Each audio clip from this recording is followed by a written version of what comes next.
अब मैं यह भी बताना चाहता हूं, जो हमारे साथी ने कहा कि गृह मंत्रालय हस्तक्षेप कर रहा है किसी राज्य में, परंतु मैं बताना चाहता हूं गृह मंत्रालय ने हस्तक्षेप नहीं किया, राज्यों ने हस्तक्षेप किया है गृह मंत्रालय में। नागरिकता को लेकर कानून बनाना केवल केंद्र सरकार का अधिकार है और संबंधित मिनिस्ट्री है गृह मंत्रालय। और जब नागरिकता को लेकर सीए कानून बना तो एक नहीं अनेक राज्य विधानसभाओं ने उसके विरुद्ध प्रस्ताव पारित किया।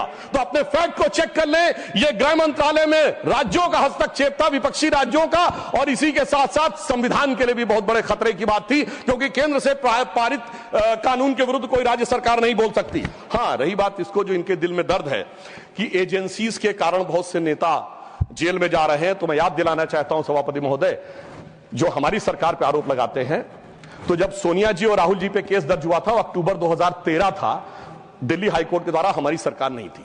कनिमोझी राजा जी जेल गए थे 2011 में, हमारी सरकार नहीं थी। सुरेश कालमाड़ी जेल गए 2010 में, हमारी सरकार नहीं थी। शिबू सोरेन जेल गए 2006 में, हमारी सरकार नहीं थी। मधु कौड़ा जेल गए 2008 में, हमारी सरकार नहीं थी। मुलायम सिंह मायावती जी पे केस हुए 2004 में, हमारी सरकार नहीं थी। करुणानिधि जी जेल गए 2000 में, लालू यादव जी जेल गए 1997 में, झारखंड मुक्त मोर्चा रिश्वत काट 1994 में, और सर राजीव गांधी जी पे आरोप 87 में और एफआईआर 1990 में। मेरे भाई, हम लोग पढ़ाई की एज से प्रौढ़ावस्था में आ गए, आप लोगों को अंदर बाहर कोर्ट कचहरी का चक्कर काटते देखते हुए, और फिर 2014 के बाद की पर्ची हमारे नाम की फाड़ रहे हैं। मुझे लगता है यह बिल्कुल तथ्यों के विपरीत है। ईमानदारी से उनको आत्मावलोकन करने का प्रयास करना चाहिए, बजाय कि आरोप लगाने के ऊपर। हाँ, एक बात मैं जरूर कहना चाहता हूं, गृह मंत्रालय ने एक बहुत बड़ा काम इस कार्यकाल में जानते क्या किया? इस देश को वास्तविक रूप में सेकुलर बना दिया, समग्र रूप से सेकुलर बना दिया। सर, वो क्या था? 1976 में जब कॉन्स्टिट्यूशन अमेंडमेंट करके सेकुलर वर्ड जोड़ा गया कॉन्स्टिट्यूशन में, तो कश्मीर की विधानसभा ने उसे एक्सेप्ट नहीं किया था। इसलिए इस देश में एक ही राज्य था जो संवैधानिक दृष्टि से सेकुलर नहीं था। सर, 5 अगस्त 2019 को जब धारा 370 हटी, तो यह वास्तविक अर्थों में पूरा देश सेकुलर हो गया। इसके लिए मुझे लगता है गृह मंत्रालय को बधाई दी जानी चाहिए।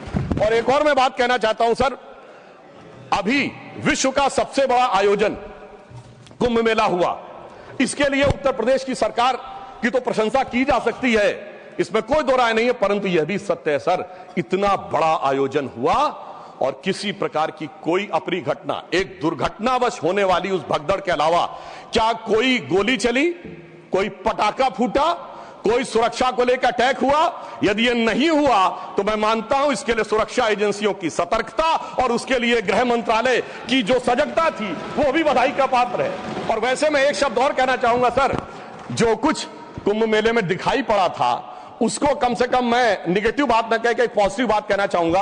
अनेक विदेश से लोग आए, 66 करोड़ लोग आए, लाखों लोग विदेश से आए, 73 देशों के राजनयिक आए, 100 से अधिक लोग आए, और वो आकर यहां देखकर क्या चौंक जाते थे सभापति महोदय। कोई कहता था दुनिया में सब कुछ पैसे के लिए होता है, मार्क्स, तो कोई कहता था सब फिजिकल प्लेजर के लिए होता है, फ्रायड, तो कोई कहता था नेम एंड फेम के लिए होता है। परंतु जब हमारे यहां नागा सन्यासियों को देखते थे तो पश्चिम के लोग आके जानते कि वो चौंक जाते थे। उसे एक पंक्ति में कहूं कि वो सुख खोजे भौतिकता में, मदिरा में, मांस की बोटी में, ये भस्म रमाए अपने तन पर, खुश हैं सिर्फ लंगोटी में। और सभापति महोदय, मार्क्स भी फेल, मैक्स वेबर भी फेल, फ्रायड भी फेल। कम से कम ये प्रेरणा देनी चाहिए भारतीय संस्कृति के बारे में। और परंतु मैं क्या कहूं, दुनिया की सबसे बड़ी कंपनी स्टीव जॉब्स के और एप्पल के, मतलब सबसे एडवांस कंपनियों में से एक, उनकी पत्नी लॉरेन पावेल भी आई और नाम भी उन्होंने कमला देवी रखा, परंतु कुछ लोगों को उसके बाद भी उसमें स्नान करने में समस्या नजर आई।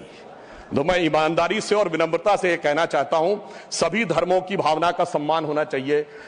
गंगा जल का सिर्फ सम्मान हमारे धर्म में नहीं है, काबा में भी एक आबे जमजम है और वहां के जल को भी वैसे ही पवित्र माना जाता है और माना जाता है कि उससे पाप कटते हैं। जब आप वेटिकन जाते हैं तो पोप भी आपके ऊपर जल छिड़कते हैं और कहते हैं this removes you from all the sin. मैं चुनौती से कहता हूं, इनमें से कोई किसी के बारे में बोल सकता है? सबका सम्मान करिए, परंतु सनातन का अपमान मत करिए। मैं मानता हूं कि रेडिकेशन ऑफ सनातन धर्म आपका विचार है, परंतु उसे कम से कम अपने राजनीतिक वक्तव्यों में आप आने का प्रयास मत करिए। परंतु मैं एक बात और कहना चाहता हूं, अभी हमारे डीएमके के लोग डिलिमिटेशंस के बारे में बोल रहे थे, उनकी कंसर्न समझी जा सकती है, परंतु मैं सिर्फ एक बात कहूं सर, जनसंख्या का यदि उनको लगता है कि किसी जगह विचार बढ़ रहा है संख्या और किसी जगह नियंत्रित है, चूंकि उन्होंने नियंत्रित की है, तो सर ये सिर्फ ज्योग्राफी पर है कि सोसाइटी पर भी लागू होगा?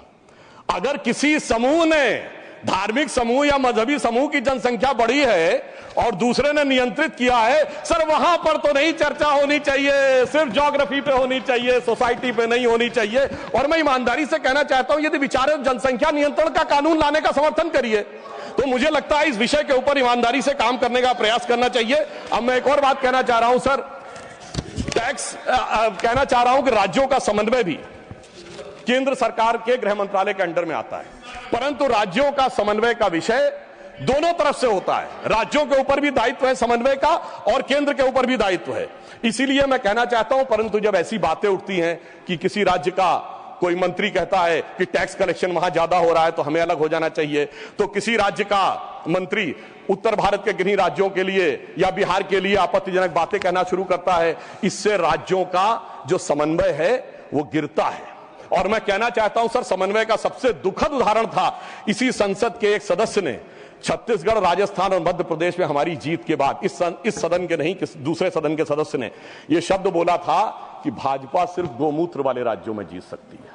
तो मैं उनको बताना चाहता हूं सर, जिनके की दिमाग में मैकाले और मार्क्स का वायरस भरा है, तो उन्हें बताना चाहता हूं कि गोमूत्र का anti bacterial, anti fungal, anti cancer के लिए मेडिसिनल पेटेंट है और पेटेंट का नंबर है 64100059। तो मैं कहना चाहता हूं, कृपया जाके अपने मन से मैकाले और मार्क्स का मैल साफ करिए, तो राज्यों में समन्वय बहुत बेहतर ढंग से दिखाई पड़ेगा। और मैं अंत में सभापति महोदय, सिर्फ मैंने जहां से बात प्रारंभ किया था वहां पे बात को समाप्त करता हूं। एक उदाहरण देना चाहता हूं, एक फिल्म आई थी एक दौर में जिसका नाम था वेडनेसडे, जिसमें नसीरुद्दीन शाह जी ने एक आम आदमी का रोल किया था और उसमें एक सर डायलॉग था जिसमें वो कहते हैं कि जब व्यक्ति घर से निकलता है तो हर 1-2 घंटे के बाद उसकी पत्नी पूछती है ऑफिस पहुंच गए कि नहीं, चाय पी ली कि नहीं, खाना खा लिया कि नहीं, वापस आ रहे हो कि नहीं। तो उन्होंने कहा वो इसलिए नहीं पूछती कि वो जानना चाहती है चाय पिया कि नहीं, खाना खाया कि नहीं।